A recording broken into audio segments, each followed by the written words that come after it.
चूहों के आतंक से परेशान होके हमने ये खरीदा था। ये जो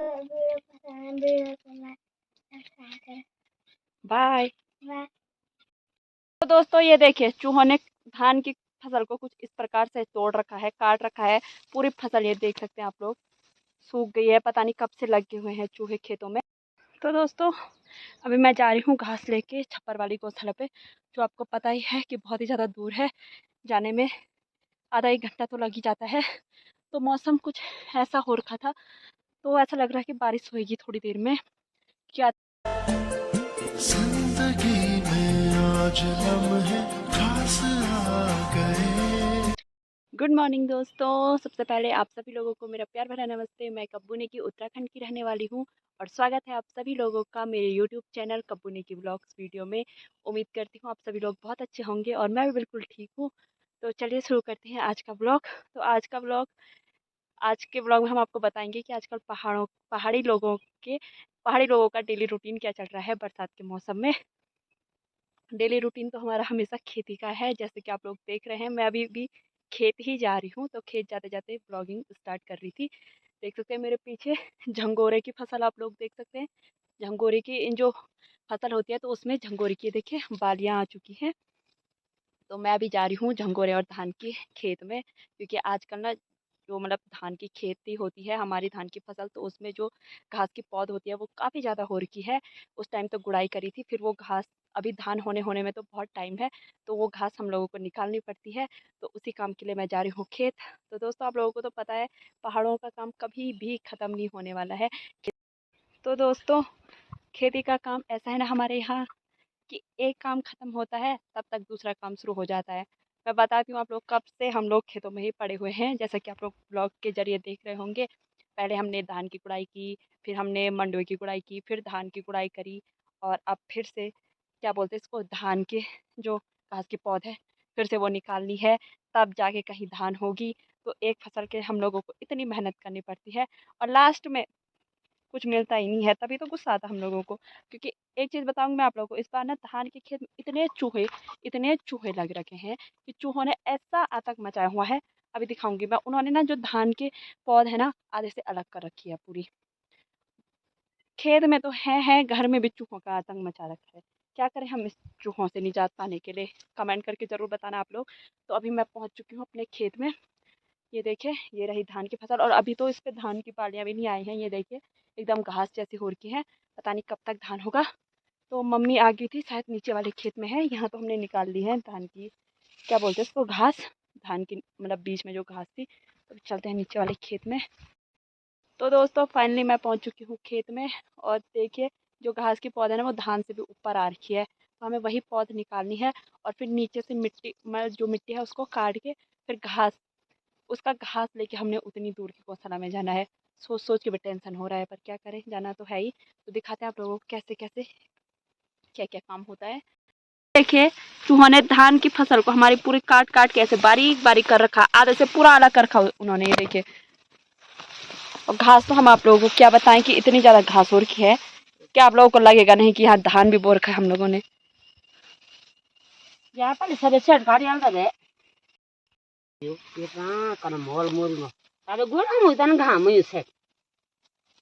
ये देखिए घास आप देख सकते हैं, और धान की तो ऐसी क्या बोले हम आप लोगों को, ऐसी कम करिए, पूरी फसल बर्बाद कर दी इन्होंने। अभी तो जंगली जानवरों का आना बाकी है, अभी तो बस चूहे आ रखे। तब बोल रहे कि मेहनत करो भला। तभी तो लोग घर छोड़ भाजने घर में कर। ये देख सकते हैं आप लोग, इतनी बड़ी घास हो रखी है, और फिर हम इसको ना ऐसे के काटेंगे, नीचे से मिट्टी अलग कर देंगे, और इसको लेके जाना है उतनी दूर की गौशाला। सोच भी नहीं सकते आप, जहाँ आप लोग खड़े भी नहीं जा सकते।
ये देखिए चूहों ने धान की फसल को कुछ इस प्रकार से तोड़ रखा है, काट रखा है।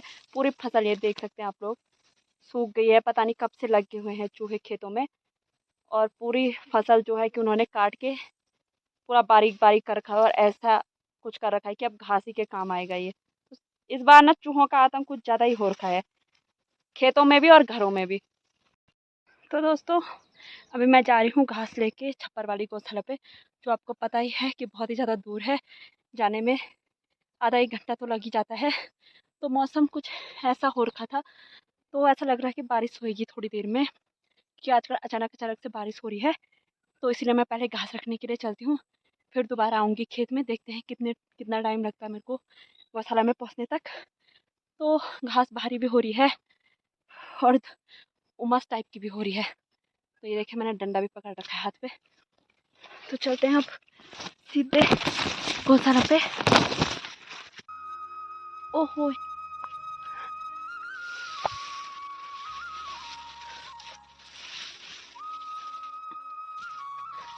तो बहुत ही ज़्यादा उमस हो रही है यार, और घास की सोटी भी इतनी भारी हो रही ना।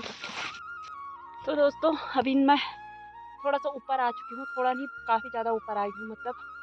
और ऐसी उमस हो रही है ना, पूरा पसीना पसीना होगी, बहुत ही ज़्यादा आफत आ रही है यार घास ले जाने में। और अभी तो कितनी चढ़ाई ऊपर चढ़नी है, आप लोगों को बताती हूँ मैं कहाँ से आई हूँ अभी। तो यहाँ से ना दिख भी नहीं रहा है, लेकिन जो ये आप लोगों को खेत दिख रहे होंगे ना नीचे, तो इससे भी नीचे मतलब हमारा खेत जो है वो यहाँ से दिख नहीं रहा है। तो मैं यहाँ से घूम घूम करके फिर अपने गांव में, ये हमारा गांव रहा नीचे, और फिर यहाँ से ऊपर के लिए है रास्ता, और फिर यहाँ तक तो पहुँच चुकी हूँ। मैं आगे हूँ ना, इतना ही और जाना है मैंने। भाई साहब बहुत ज़्यादा गर्मी हो रही। तो चलते हैं। तो फाइनली मैं पहुँच गई थी, और मेरे को ना खेत से यहाँ पहुँचने में लगभग 25 मिनट लगे, क्योंकि मैंने टाइम देख रखा था उस टाइम कि कितना टाइम हो रहा है। तो 25 मिनट में मैं यहाँ पहुँची। काफ़ी दूर है वैसे, और सोल्टी भी बहुत भारी थी, खाली रहती तो और जल्दी पहुँच जाते हैं वैसे, लेकिन जब सामान रहता है घास वास तो बहुत टाइम लग जाता है आने में। फिर भी मैं 25 मिनट में पहुँच चुकी थी। तो जिस खेत से मैं यहाँ आई ना, लगभग 2 किलोमीटर की दूरी पे तो होगी हमारी गौशाला यहाँ, क्योंकि खेत काफ़ी दूर था हमारा ये वाला, वैसे घर से थोड़ा पास ही पड़ता है। तो घास मैंने यहाँ पे रख ली है और गाय भैंसों को भी दे दी है। तो मैं चलती हूँ सीधे घर। और आफत आ गई यार पहुँचते पहुँचते ना, क्योंकि मैंने अभी ना खेत जाना है फिर से घास के लिए। तो चलते हैं घर। तो दोस्तों फाइनली मैं पहुँचने वाली हूँ अब खेत में। तो फिर से खेत जाना पड़ेगा, क्योंकि वहाँ थोड़ा बहुत घास निकालनी रह रखी है धान से, और फिर घास लेके ऊपर आना पड़ेगा। थकान लग गई है बहुत भयंकर। और ये रहा बब्बी लोगों का खेत यहाँ पे। और ये देखिए बब्बी आज पता नहीं किसको गाली दे रही यहाँ पे।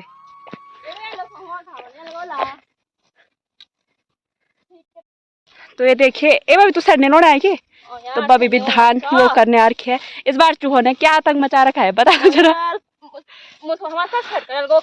हाँ। ये देखो घसियारी क्या खसक खसक केची से भी ज्यादा तेज हाथ चल रहे उसके। तो यार मैं चलती हूँ, इसका क्या है, इसका तो काम धाम कुछ है नहीं। बाय मैं यार तो वगैरह रहा। तो दोस्तों मैं आ गई हूँ फिर से दूसरी घास की सोल्टी लेके, क्योंकि यहाँ ना बहुत ही ज़्यादा घास हो रखी है यार। तो इसी घास को सारने के चक्कर में लोग दिल्ली देहरादून में जाके फंस गए। हम क्या करें, हमें तो ले जाना ही पड़ेगा। तो अभी ना धूप भी लग गई है, हल्की हल्की धूप हल्की लग रखी है, बट उमस इतनी ज़्यादा हो रही है ना। और धान की फसल जो हमारी अभी है ना, वो अभी उस पे ना धान की बालियाँ बिल्कुल भी नहीं आई। किसी किसी के तो आ गई, बट किसी की नहीं आई है। दिखाते हैं आप लोगों को कैसे कैसे। आप लोग नीचे देख रहे होंगे, इन पे हल्की हल्की धान की छोटी छोटी बालियाँ आ रखी हैं। तो ये मेरे ताई लोगों का खेत है यहाँ पे, और हमारे धान पे तो नहीं आ रखी है जो मैंने दिखा। इन पे अभी कुछ भी धान की बालियाँ बिल्कुल भी नहीं आ रखी है, बस घास जैसी हो रखी है। तो दोस्तों अभी तो मैं गौशाला में नहीं जाऊंगी, लेकिन आधे रास्ते में रख दूंगी घास की सोल्टी, क्योंकि बाद में तो जाना ही है। और टाइम भी करीब 12 बज चुके हैं दिन के, तो खाना भी बनाना है। तो अभी मैं आधे रास्ते में रखूँगी और बाद में ले जाऊँगी। तो चलते हैं। और ये मैंने बॉटल भी ले रखी है पानी के लिए, क्योंकि वहाँ ऊपर में ठंडा पानी आता है, तो इसीलिए बॉटल लेके जाऊँगी। दोस्तों फाइनली मैं पहुंच चुकी हूँ घास की सोल्टी लेके। तो अभी मैं गौशाला में नहीं जाऊंगी और यहाँ पे रखूँगी। तो ये है हमारे घास को रखने की जगह, जहाँ पर आधा से ज़्यादा सभी लोग यहाँ पर घास की सोल्टियाँ रखते हैं ताकि बाद में ले जाने के लिए आसानी हो, क्योंकि नीचे से एकदम खड़ी चढ़ाई है तो यहाँ पर रख देते हैं, तो बाद में यहाँ पर से ले जाने में बहुत ही ज़्यादा आसानी होती है और इतनी आफत नहीं आती है। तो मैंने अभी यहाँ पे रख दी है क्योंकि टाइम बहुत ज़्यादा हो गया है, करीब 1 बजने वाली है और भी मैंने दिन का खाना भी बनाना है। तो यहाँ पर से मैं ले जाऊँगी बाद में। और मैंने अपनी सोल्टी के ऊपर से पन्नी भी डाल दिया है क्योंकि मौसम का कोई भरोसा नहीं है, एकदम बारिश हो रही है, एकदम धूप लग रही है। और मेरे बगल पे किसी ने रखी भी है एक सोल्टी और। तो ये ना घास की सोल्टी रखने का की जगह है। तो यहाँ से लेकर और यहाँ तक लाइन लगी होती है सोल्टियों की। तो अभी लोग आ रहे होंगे तो सब लोग यहीं पर रखेंगे और उसके बाद खाना खा के दिन में, या जो लोग शाम को जाते हैं गौशाला में शाम के टाइम पे, तो उस टाइम अपनी अपनी सोल्टियाँ उठा लेंगे यहाँ पे। तो यहाँ पे ना करीब 8-10 सोल्टियाँ ना डेली रहती हैं भाई। आज अभी तक तो 2 ही हैं। तो मैं चलती हूँ अब घर। तो दोस्तों थकान पे तो आप बिल्कुल भी मत जाना मेरी, क्योंकि एकदम पसीना पसीना हो रहा है। और तो आप लोग देख ही रहे हैं कि पहाड़ के लोग कितना संघर्ष करते हैं। गाय भैंस, कैसे गाय भैंसों के लिए घास इतनी दूर दूर से लाना पड़ता है। और खेतों के हाल ये हो रखे हैं, चूहों ने ऐसा कर रखा है इस बार कि मतलब धान की फसल एकदम खराब हो गई है। उन्होंने ना पूरे आधे से ही उसे काट रखा है। तो उम्मीद है आप लोगों को ब्लॉग अच्छा लगा होगा। तो एक लाइक आज चूहों के लिए भी कर देना आप लोग। तो अभी मैं जा रही हूँ घर। तो बताती हूँ आप लोगों को कि घर में भी चूहों ने ऐसा आतंक मचा रखा है। खेत तो खेत, घर में भी नहीं छोड़ रखा उन लोगों ने अब। तो घर जाके दिखाती हूँ आप लोगों को कि चूहों ने क्या क्या कर रखा है हमारे घर में। तो बने रहिए आप ब्लॉग में। अभी तो मैं जा रही हूँ घर। अभी थोड़ी राहत जैसी मिल रही है क्योंकि अभी ठंडी ठंडी हवा चल रही है थोड़ी सी। तो नहीं तो बहुत आफत आ गई यार, घास ले जाते ना दम निकलने वाले हैं। जैसा लग रहा है शरीर से प्राण ही जाने वाले होंगे। तो दोस्तों चूहों के आतंक से परेशान होके हमने ये खरीदा था। ये जो आप लोगों को एक जाली जैसी दिख रही होगी, तो इसे चूहेदानी बोला जाता है। और ये यहाँ से खुलता है, जहाँ से इसका लॉक लगा हुआ है यहाँ पे। तो हमने ये लॉक खोल के इसके अंदर रोटी का टुकड़ा फंसाया हुआ था, और जिसमें कि हमारा चूहा फंस चुका है क्योंकि इसने हमारे घर में ऐसा आतंक मचा रखा था। तो ये देखे, अब इसकी मौत सुनिश्चित है। और करेगा है, और शैतानी करेगा, बता। ये देखो कैसे देख रहा। आज के ब्लॉग को मैं यहीं पे समाप्त कर रही हूँ। तो आप हमारा डेली पहाड़ी लोगों का यही रूटीन होता है। तो आज मैंने आप लोगों को सुबह से और 2 बजे तक का रूटीन बताया कि क्या क्या काम हम लोग इसके बीच करते हैं और क्या क्या काम आजकल हो रहा है। तो दूसरे ब्लॉग में आप लोगों को ये बताऊंगी कि 2 बजे के बाद हम लोगों का क्या काम होता है। तो आई होप आप लोगों को ब्लॉग अच्छा लगा होगा। ब्लॉग अच्छा लगे तो वीडियो को लाइक कमेंट जरूर कीजिएगा। फिर मिलेंगे एक नई ब्लॉग वीडियो में। तब तक के लिए बाय बाय।